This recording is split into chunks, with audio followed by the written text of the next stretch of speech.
I've learned something new these last few weeks. Sometimes the universe or God or whatever has other plans for you. You see, the last few weeks or last few years, I've been fighting and struggling with some things. Things that did not go how I had planned. And after what was most likely my 20th rejection letter, I finally decided to let go and accept the fact that this is what life has planned for me. Maybe I should make the best of what I have right now instead of focusing on the green grass on the other side of the fence. Focus on making my own grass greener. Author unknown. Greetings, grasshoppers. This is episode 79 with Tyler, the superhuman, and me, Dustin. Good morning. Good morning. Welcome back. Yeah, it's been a while.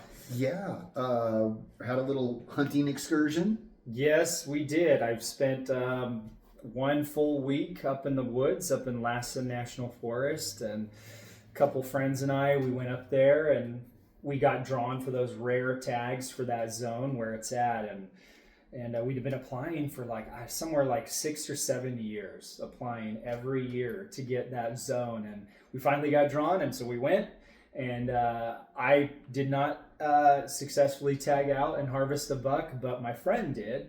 He actually got the buck that I might have spooked up out of the trees and ran, and he got it. So, well, better than nothing. Nothing. Yeah, it was a good trip. I mean, somebody in our group got a buck, so it was a good trip. That was a success. You know, even if we wouldn't have got anything, it still would have been a successful trip. Well, it's better than not going. Oh yeah. Right? Yeah, yeah. Yeah, anytime you can go out and get in the woods and go play around, and it's better than sitting at home twiddling your thumbs. Absolutely. Yeah. Let's see what else happened. My wife's almost finished with school. She's applying for master's programs. Yeah, that's a good job, Brighton. Long, stressful road. I smashed a brick. I saw that in that video. Oh man! So if you can't really tell on the camera, but that's a shiner on your lower forearm. Yeah. So I hit here. This is where I hit it. This is tender, not bad, but it's tender. Like I stubbed my toe or something. The flat spot. The flat spot on my arm. But 2 days later, I woke up from going to bed, this right here, the inside of my arm was bright purple. Like I freaked out. I was like, oh dude, something's wrong. It doesn't hurt. It doesn't hurt to touch or nothing. That looks painful, but it doesn't hurt. It doesn't hurt at all. But yeah, it was crazy. It was the first time I did that. So that was a first. Very cool. I immediately was like, I wonder if I can break 2, maybe 3, but I don't know. That was a good video. I saw the video, and you guys did it right there in the doorway. Yeah, right in front. I did. Yeah. There was 6 of us that did it. Oh, 7 of us. Sensei Phil was there.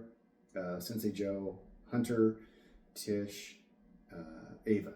So no, 5 of us, and then Sensei Court, of course. Did everyone successfully break a brick? Not everyone did. Okay. Not everyone did. That's okay. But there was a lot of pressure. Like I was talking to Brighton afterwards, and she's like, I don't know that I would have attempted that because everyone's watching. Everybody's got their phone. We're all videoing and we're all cheering each other on. But pressure's on. The pressure was definitely on you. Like all the eyes are on you. And then, of course,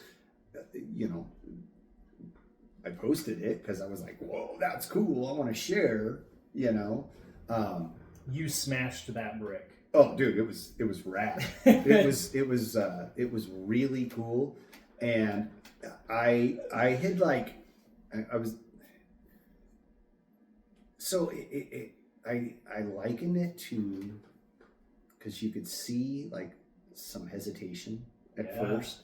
And it was like, because you're, bricks are hard, and your brain's immediately like, that's hard. It's gonna hurt. Like you're gonna smash into this thing, and it's gonna hurt. It's a solid object. And I was like, if I do this, I have to commit, regardless of whether or not I break the brick, which I hope I do, but like, irregardless, I can't stop halfway. Like, either do it or don't.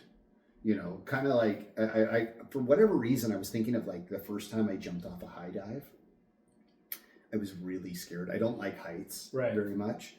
And high dives are like 10 meters, 30 feet in the air. And the first time I tried to do it, I actually went back and climbed down the ladder. I was like maybe 10 or 11. And the swimming instructor was like, you need to get back up there. I think he was a military guy. He's like, you need to get back up there and you need to do this. He's like, it doesn't matter if you dive or if you belly flop or if you just fall off of it, but you need to get back up there and do that, because you'll never, like, if you let that thing win, you'll never do it again. Right. And he goes, once you step off, there's no going back. You're just going to go. Like, gravity's going to win this fight, And I remember like kind of thinking back on that and like going, once I start, I have to finish. Yep. Like, I can't stop halfway through, because otherwise I'll hurt myself or I'll never break it. And I ended up hurting myself anyway, obviously. But it was like, so like once I was ready, like mentally and went, like, just go, and it was cool. It was definitely a first time experience. The brick. Yeah, it was definitely a first time experience, and it was a cool thing. It felt really, it was inspiring. It was like, you did it, and you had this look on your face in the video, and I noticed you had this like it was this look almost like deer in the headlights. Well, like, what am I doing? Like, I say that like jokingly, right? Like, I would have been the same way. Well, I honestly didn't know if I broke it or not once I hit it. I was like so focused on making sure I did the technique correctly and like coming down with my body and everything, that like I didn't focus on the brick. Like, I wasn't paying attention to the brick. So I had no idea that I broke it until I kind of forced myself to look and like, oh gosh, please break, And once I saw it on the ground, then I was like, oh, okay. But yeah, it was cool. It was cool. Yeah, you had that look like, and then you set up and you kind of did your practice. Yeah. And then Sensei Court was like, said something, and you're like, deer in the headlight looks like, it's almost like you just wanted this thing to be over. Well, it was a little. I'd have been the same. It was a little nerve-wracking. I was seeing like, because once, so how this all started. This was Thursday night. And I had an incredibly long day at work, like super hard. It was a 10 or 11 hour day. And I came home, I was just exhausted physically. So I was like, I need to take a nap.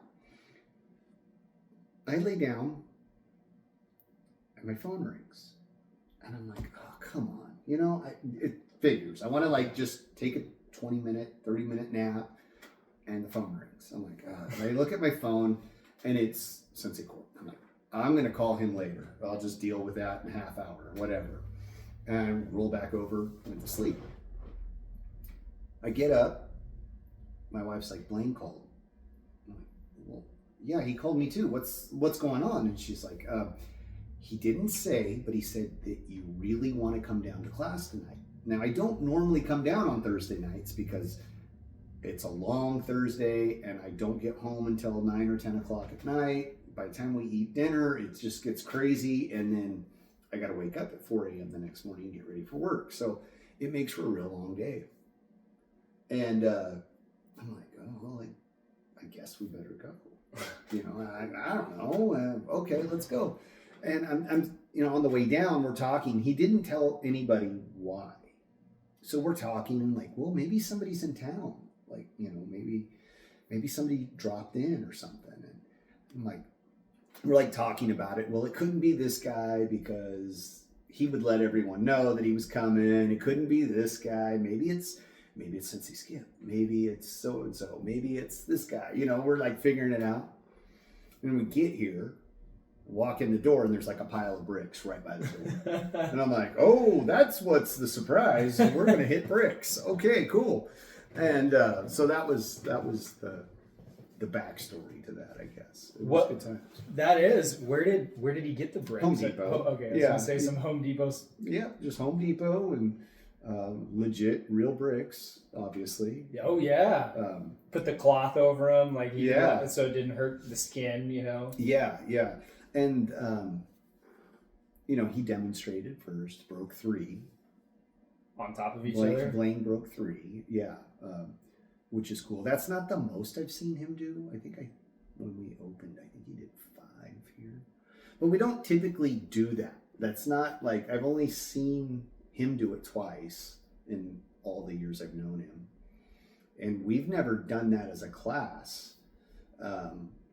Sometimes with the minis, like the little guys, he'll have them punch balsa wood. Yeah, you know, but we've never done that for, like, we never trained that or practiced that or any of that stuff. So it was definitely cool, and yeah, it was a definitely it was a fun experience, and I'd probably do it again. Oh, later. Absolutely, you would. Much later. Try with your left arm next time. But should we get going? Yeah. Let's get into the. So we're gonna back to, this is gonna be part 4 of Zen and the Martial Arts. Oh yeah, that whole thing with the contest is still ongoing. This is entirely on me. It's been a crazy couple of weeks. Things have been really hectic, and we haven't got to pick a winner yet. We haven't finished our contest, so it is still ongoing, despite our website saying that it ended on the 12th. So I'm just going to continue this on. My goal was to get through the book, but we didn't do that yet. And then we had a couple of other mishaps. Some things behind the scenes kind of went sideways. So let's get to it. Yeah. Do you want to read first? Yeah, you want me to? Yeah, the chapter "Do Not Disturb." Go for it. You want me to read through the whole thing? No, just highlight whatever. Yeah, basically it's the chapter. It's again another short chapter, and it talks about how the author of this book, Joe Hyams, he talks about how he would take private lessons with Brucelee, and in this particular chapter, he talks about him, Brucelee, and a famous screenwriter for movies, Sterling Silliphant. Yeah, I think it's Silliphant. And how they did a lesson together, and one day after their lesson, they went to the backyard and they were having a glass of fruit juice, and they were talking, and they got to talking about time and, you know, where you spend your time and who you spend your time with. And Bruce was the first to speak. He said, "To spend time is to pass it in a specified manner," he said. "We are spending it during lessons just as we are spending it now in conversation. To waste time is to expend it thoughtlessly and carelessly. We all have time to either spend or waste, and it is our decision what to do with it. But once passed, it is gone forever." Yeah, I highlighted the same portion there, or the same section there. That's pretty good. Absolutely. Like, I'm a great time waster.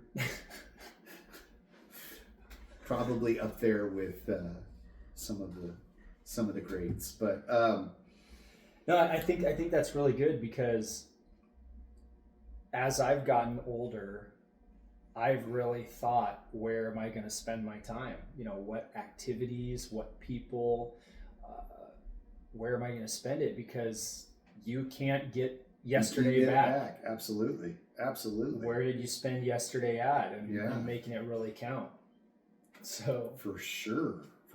And sometimes you don't really have control over that. No, you're right. You don't. You know, if your car breaks down and you're stuck on the side of the road waiting for a tow truck or trying to figure out how to fix it so you can get home, you know, that to me is when it gets frustrating. Yeah.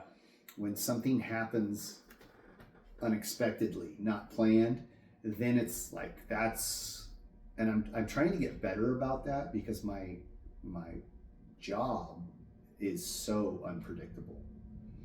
You might be focused on one thing and then a phone call happens or an email and it's like the world's on fire and you got to stop and pivot and go focus on this.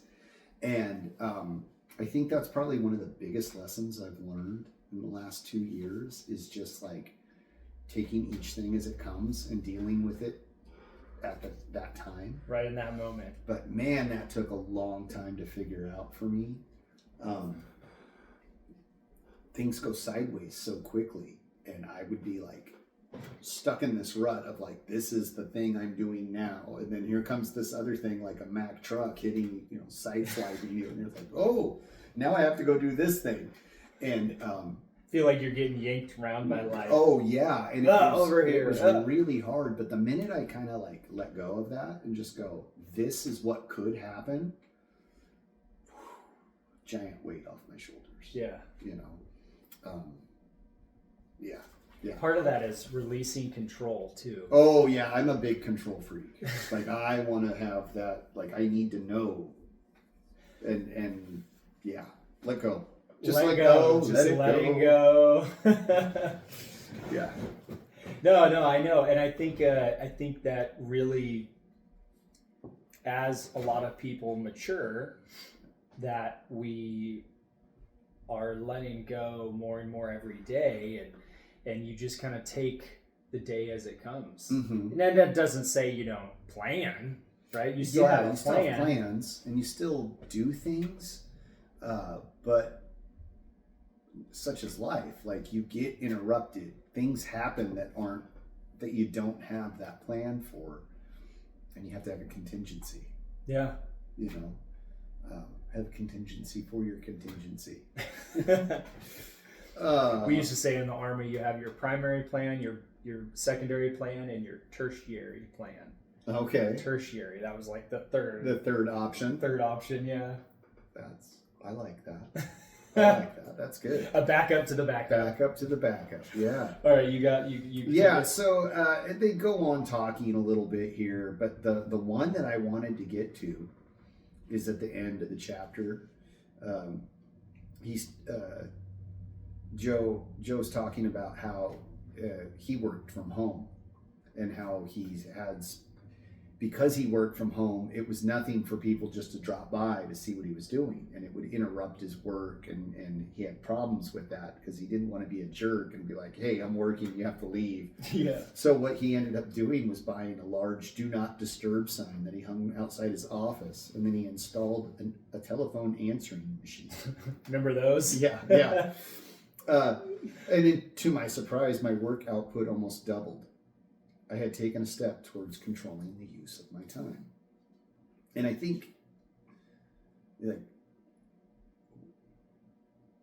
you control the things that you can control, and you have a tertiary plan for the things that you can't control. Those things that come up unexpectedly. Or in my case, the things you forgot. If I don't write it down, I forget. Was there anything else you wanted to read there? Yeah. On this thing, this was the one thing that stuck out to me the most in this chapter. But to add what you're saying, like the do not disturb sign, that's like it's almost a boundary.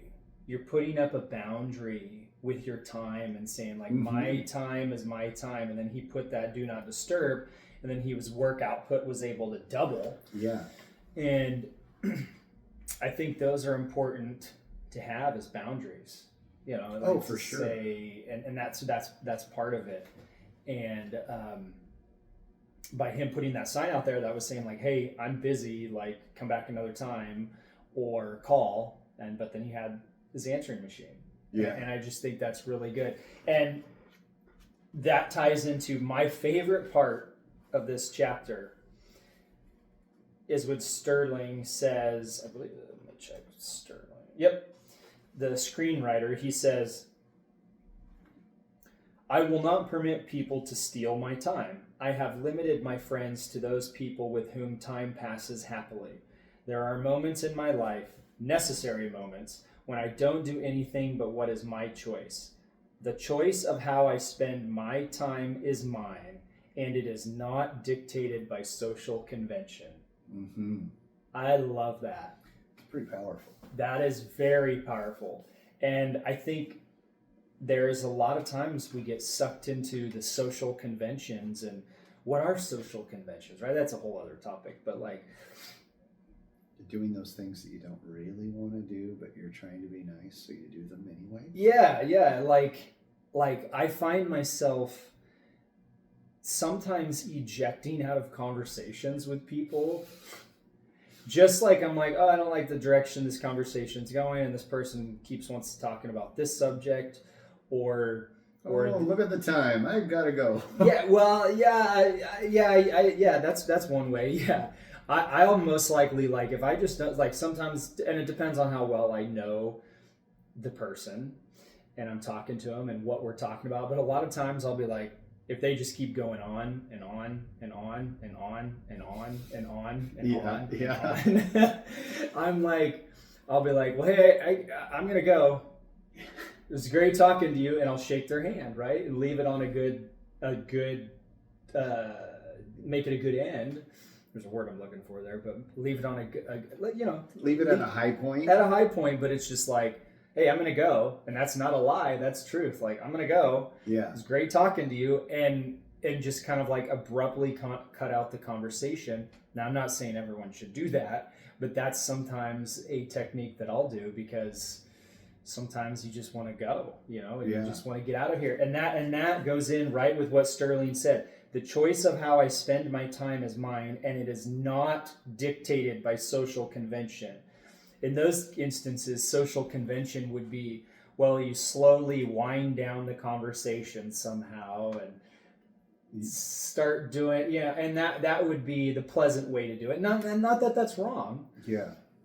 But I've just started doing things like where I'll just be like, hey, I'm going to go, or I'm going to get out of here. Like, it was great talking to you. And there's nothing wrong with that. There's nothing rude about it. No, right? So that, I just kind of flash back on, I used to work with a doctor. I used to work with this doctor who was pretty well known. Yeah. He was like world famous. Oh. He had a lot of friends, and he would teach these seminars where he'd talk about certain techniques and different supplies that you need to perform these techniques and stuff. He taught at, I believe, San Francisco State. I'm not sure. But he authored a couple of books and wrote in other people's books, like these compilations and stuff. He was well versed in his subject of study and all of this stuff. And every time I had gone to, probably over the years, I've been to, 3-4 dozen seminars with him. And every single time those seminars end, he'd have this mob of people like surround him and ask him questions and all of this stuff. And he was, he's in his 70s, maybe. And he had this great technique for when he was done. Like he was really cordial and really good about giving people the time. And I noticed it because he had done it to me. And it was in his body language. So he faced the person talking to him, and then as they were talking, when he would want to disengage, he just turned his shoulders ever so slightly and like turn his body. And it was like the switch Interesting. And it wasn't like a rude, like, there was no like sense of air about him, like, oh, I'm better than this or any of that. It was just like he was kind of like scanning the room, but also like who's the next person that I have to engage with? Like, what's the next thing to do? But it was like this psychological trick. Yeah. And it because the conversation would just keep going. Right. And it would not stop until the room was exhausted, you know? And so like he would do this little trick, and there were a couple of other things that he would do that I can't quite recall right now, but he would do this, and it would like the conversation would end very quickly after that. And most people left smiling, or like they got their answer, they got the question, they got to say thank you or whatever. But he engaged with each person, but very briefly, and it was short, sweet, and to the point. And then that was like his universal signal for like, okay, you said your piece, you're done. The next person says that, and he would just kind of go around this mob of people and do that. And that's good. Yeah, and it dissipated fairly quickly, as opposed to if he just stood, I think, in front of people. And I actually talked to him about this because I had noticed it, and he had, it was quick little conversation, but he's like, yeah, that's what I'm doing, and he goes, otherwise we'll be there all night, and we will never get home. And he's like, I'm hungry. You know, was that something he learned, or that he just kind of figured out? You know, knowing him, I could definitely see him figuring that kind of thing out on his own. But I have no idea if somebody taught that to him or if he just figured it out. I would assume that he probably figured it out, because he is on a whole nother mental level, far more so than anybody else I'd ever met in my life. Like, he can figure out really complex things, and he's worn many hats, and it was really cool. Yeah, that's cool. I'll remember that one. Yeah, shout out to Dr. Ray.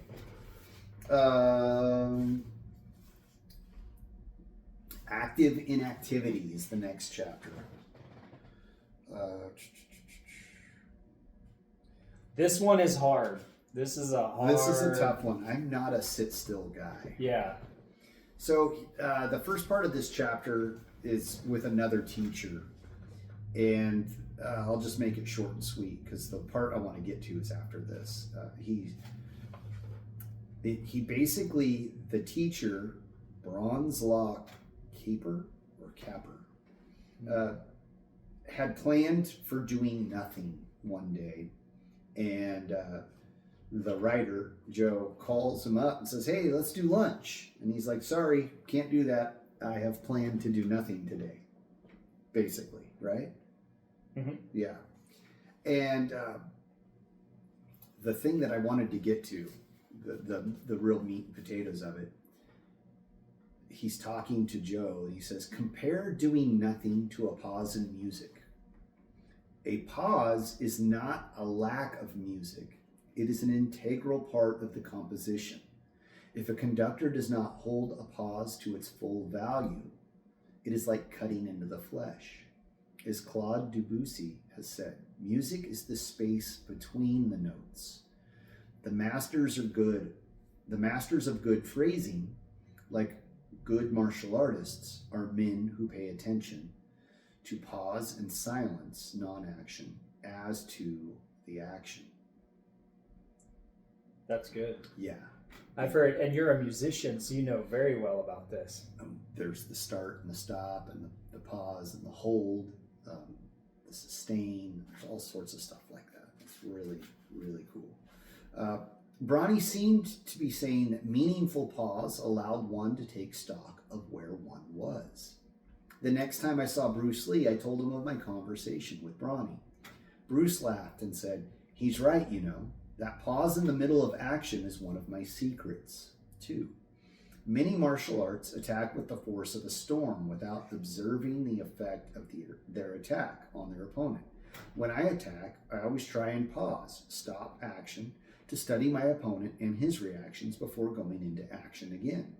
I include pause and silence along with my activity, thus allowing myself time to sense my own internal process as well as my opponents.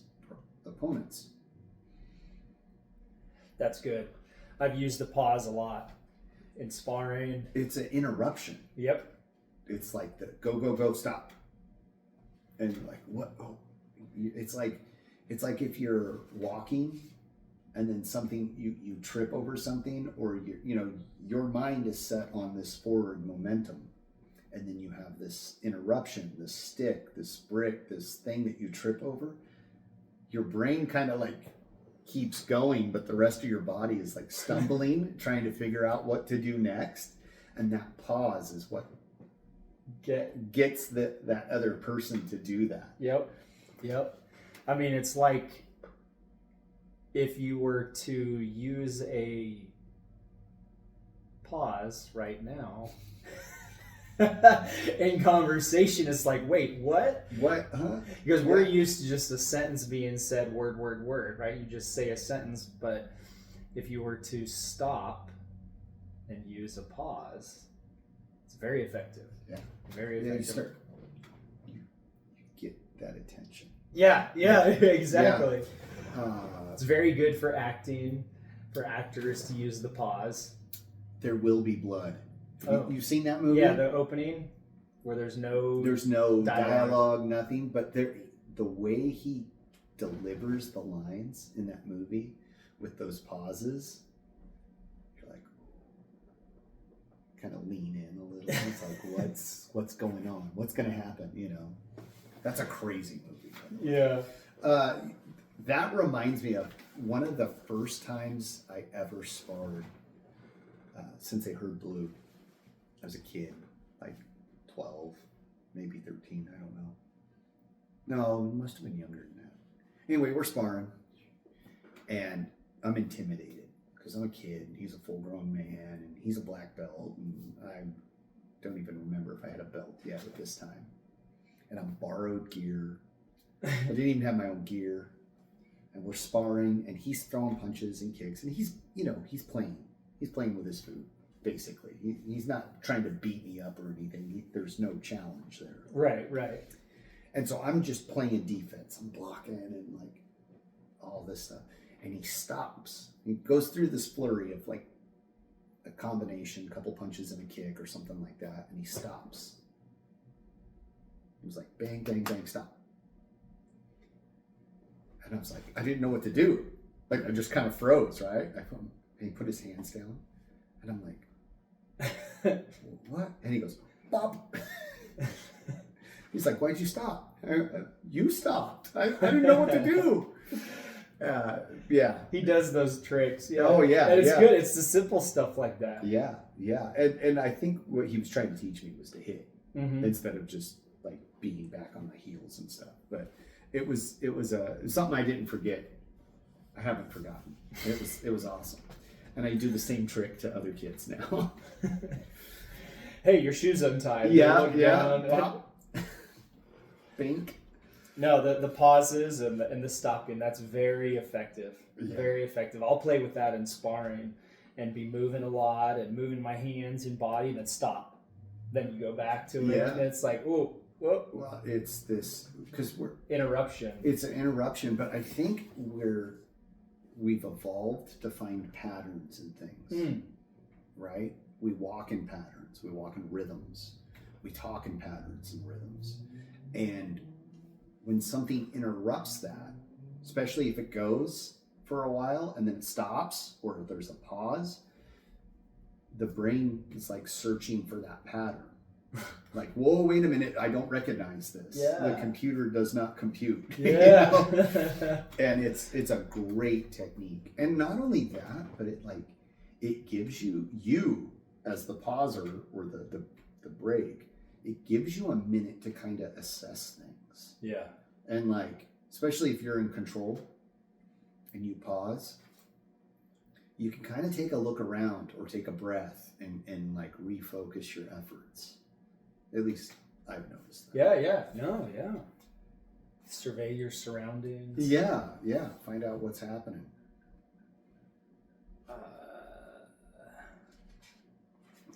Anything else? That was a good chapter. Yeah.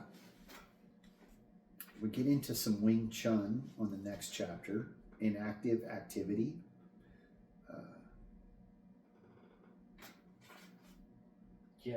This one I had a little trouble with. Like not that I disagreed or anything. It was just I was really trying to figure out what he was going for. And he talks about sticking hands and doing that drill and how you can. He says through sticking hands, WingChun students learn to interpret the silent messages telegraphed by their partner's hands. So it's basically they've got their hands and they're touching and it's kind of like our your turn drill. And you're trying to touch the other person, which would simulate a strike, and your hands are touching their hands. You're trying to find openings and read like where's the energy, where's the force going, and all that. Yeah. Where's the movement happening? And so anyways, I get what he was doing. It's a very low key, he calls it inactive activity.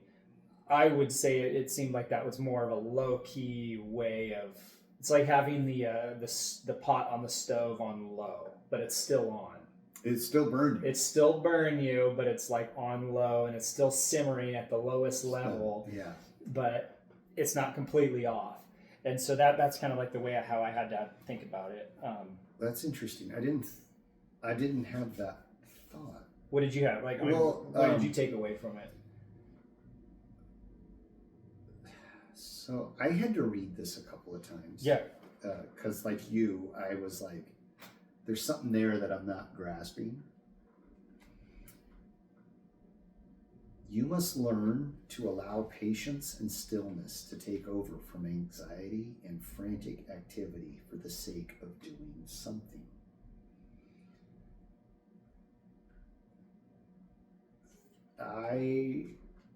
How often do you feel like you have to do something for that, just for the sake of doing something? All the time. I was gonna say, like that's a constant thing for me. Like I have to keep busy. If I don't find something to do, I will utterly destroy myself with nothing. Like I will just wallow. I will go dark. You need to be occupied. I need to be occupied.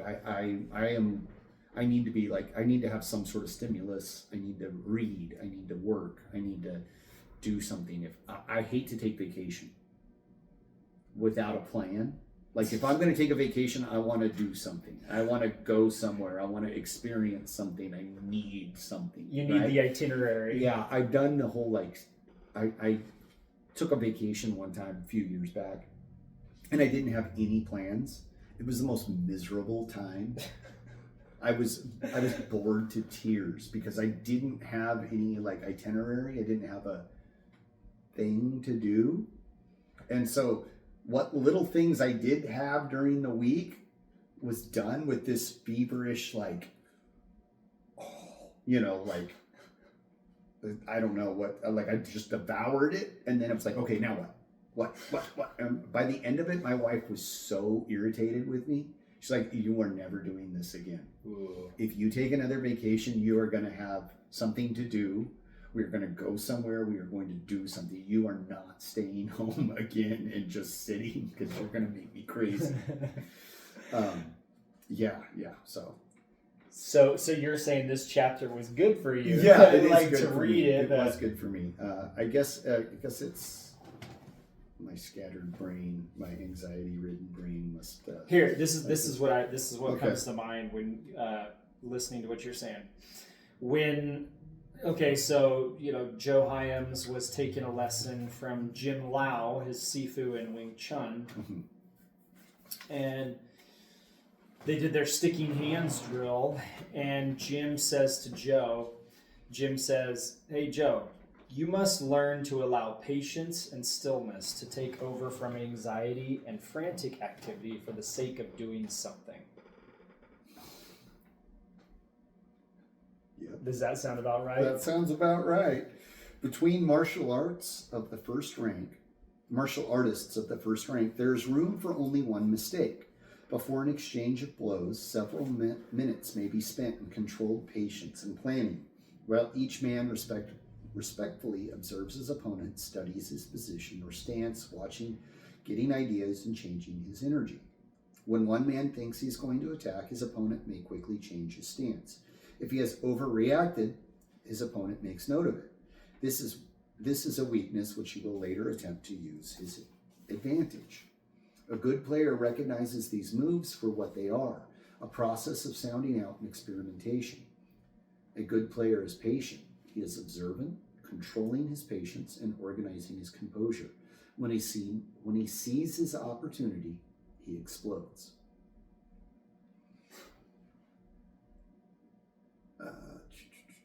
Sometime later, I watched a crossing of hands, or a match between two martial arts masters. I had gone expecting to see a magnificent display of flashing acrobats and whirling limbs. Instead, I saw two men in fighting stance studying each other wearily for several minutes. Unlike boxing, there were no feints or tentative jabs. For the most part, the masters were still as statues. Suddenly, one of them burst into movement so quickly that I was unable to grasp what had happened. Although I did see his opponent hurtle backwards, the match was over and the two masters bowed to each other. I told Jim about this event at my next lesson. Now you have seen the power of controlled patience on the mat. The same thing applies to problems in life. When a problem arises, don't fight with it or try to deny it. Accept it, acknowledge it. Be patient in seeking a solution or an opening, and then fully commit yourself to the resolution you think advisable. You and your opponent are one. There is a coexisting relationship between you. You coexist with your opponent and become his complement, absorbing his attack and using his force to overcome him. Brucelee. Yeah, I really like that.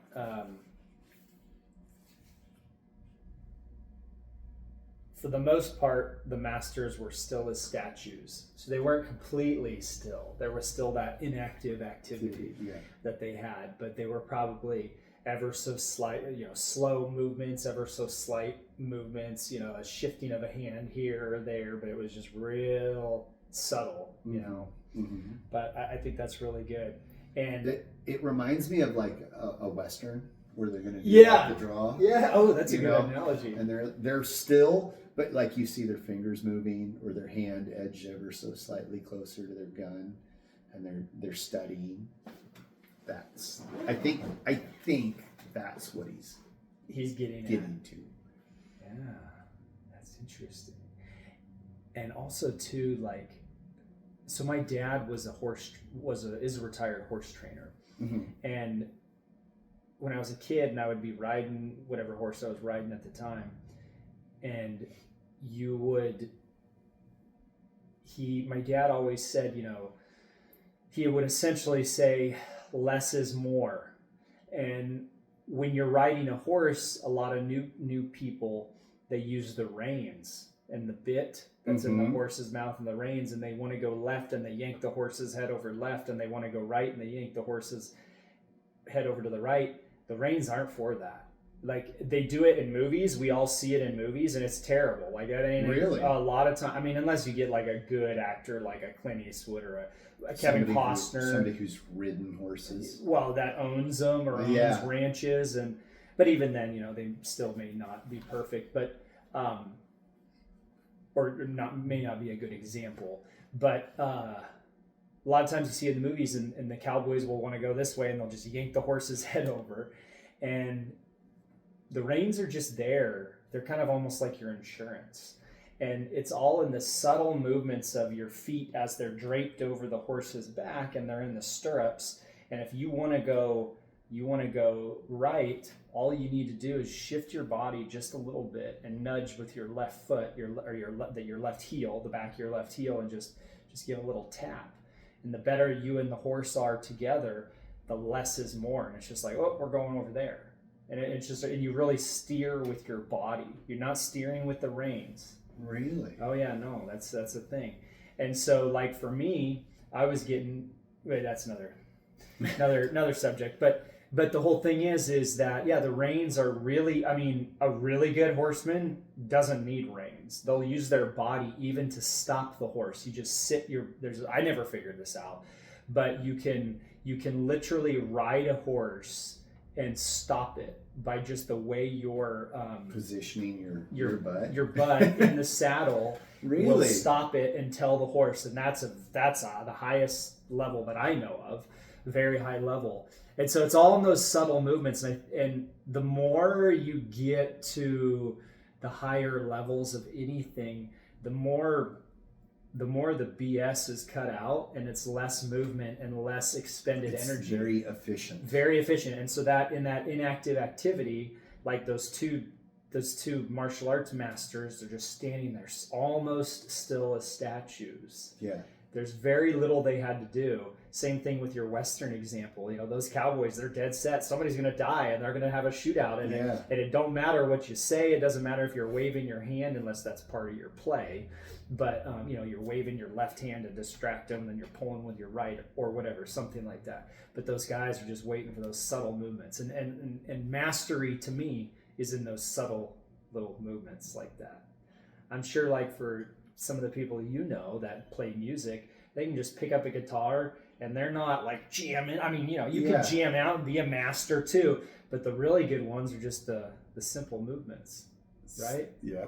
I mean, I don't know. I'm not a music person, but there was a famous local musician here, not world famous, but he was a famous local guy. Like everybody knew who he was. He had a music store in town. Oh. And he played jazz music, and he was phenomenal. Bernie.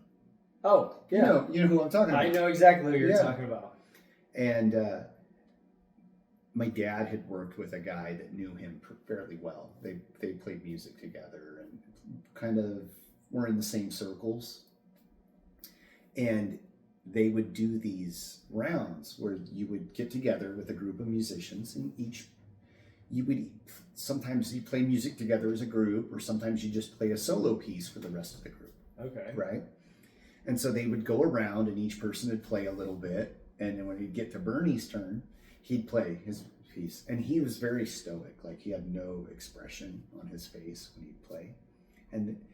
And he'd play incredibly complex pieces of music, and it would just be like effortless, right?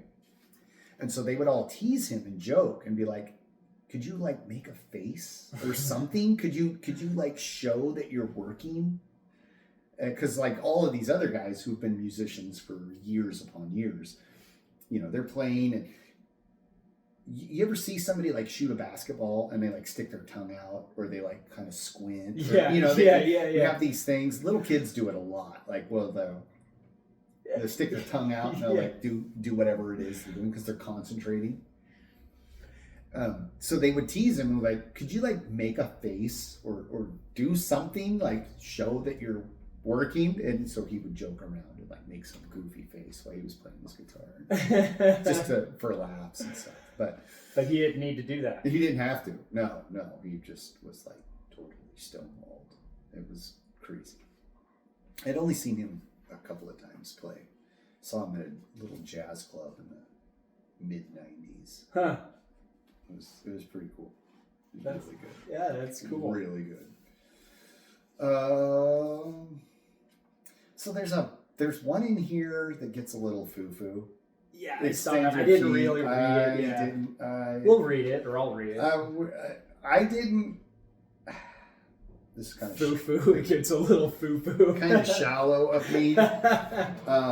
Which is ironic because the next one is Zen breathing, and I found that one really interesting. But this one this chapter I didn't, so I was going to skip it. But if you want to, if there was something in there that you liked, you can read it. Oh, I'll read it. Go for it. Yeah, I'll check it out. No, that's funny. What, foo-foo? That's something my dad used to tell me all the time. Well, should we move on then? Or did you have something? I didn't get to Zen breathing. Oh, you didn't? I did not get to those two then chapters. let's stop here and we'll go on to the next time we get together. Okay. Real quickly, there was something else I wanted to mention. So you're going to be gone the next couple of weeks? Yep. I'm out of town again. Okay, so we're going to have some changes, little change-ups with our lineup and what we were talking about. So stay tuned for that. We have, as of this episode, we'll have 3 episodes in the editing room. There's a little bit of a story to that. Mark was going to take a cross-country road trip, come out and visit. And we were going to have him live as a guest. We were going to record some music together. We had plans, is what I'm trying to get at. We had plans. But life had some plans of its own. And a couple of weeks back, he was driving and he was taking pictures of the state signs, like, welcome to Kentucky. And he was sending them to me. Welcome to Illinois. And he went Tennessee, Kentucky, Tennessee, Illinois. And he says, no picture of Illinois. I came through too late and I couldn't get a good shot of the sign. And then the next day I'm at work and I get this text message from him and it's the state sign of Kentucky. I'm like, wait a minute. He just did that. Why is he sending me that one? So I called him. I'm like, what are you doing? And he goes, well, I got all the way to Illinois and I forgot to edit a podcast for somebody I know. Us. And I paused. I'm like, what are you talking about? You did not cancel your trip for that. Like, we can wait. I start coming up with this explanation, trying to get him to turn back around. He's like, no, my car broke down. and I'm driving back to go get my truck and trailer because I'm 3 states away and I got to get this car fixed and I'm not going to tow it. That would be arm and a leg. He's like, it's just a 10-hour drive home, 10-hour drive back, load the car up, and another 10-hour drive to go home. So he's home now. He's safe. He's working on the car. That's good. Yeah. But life has other plans sometimes, and sometimes those are mechanical. Like we were talking at the beginning of the episode. Yes. How you spend your time. How you spend your time. Sometimes that's planned, and sometimes it's not. Friends, that's about all we got today, but thank you for spending your time with us. And if you found some value here, please share it with somebody you care about. Yeah, that's good. Also, we're looking for some more subscribers to our YouTube channel. We need, I think it's 50, and we can do a live video with live interaction from viewers. Not just like a live chat, but we can actually film us doing something and talk to people live as it's happening. And I think that would be really fun to do. Maybe we could do like an interactive lesson or something like that. So that would be really cool, but we need 50 subscribers and we're not quite there. So do us a solid and throw us a subscribe. That would be very helpful to getting us there. Come on, subscribe. Yeah, do something like that. The other thing that we have is a store on our website, the Formless Pod, where we have a contest going where if you buy a sticker, a hat, a shirt, bags, pillows, tapestries, you can enter to win a copy of this book, which I'm holding upside down currently. Yeah. Sounds good. I think that's it. Yeah. Awesome. Friends, have a wonderful evening, and we'll see you next week.